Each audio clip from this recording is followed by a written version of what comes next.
Darsi TDP ticket hot topic గా మారింది. ఎన్నికల నోటిఫికేషన్ వచ్చిన కూడా అభ్యర్థిని పెట్టలేదు.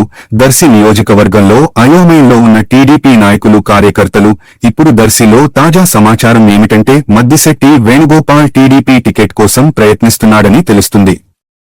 దర్శి నియోజకవర్గం టీడీపీలో ఏమి జరుగుతుంది? టీడీపీ అధినేత చంద్రబాబు దర్శిపై ఏ నిర్ణయం తీసుకుంటారు? దర్శి నియోజకవర్గం టీడీపీ టికెట్ మద్దిశెట్టికి ఇస్తే టీడీపీ పార్టీ దర్శిలో గెలవదు.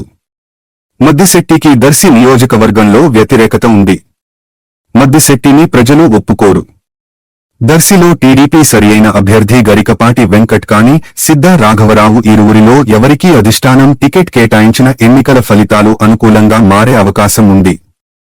ఇప్పటికే దర్శి టీడీపీ ఇన్ఛార్జిగా గోరంట్ల రవికుమార్ని నియమించింది అధిష్టానం.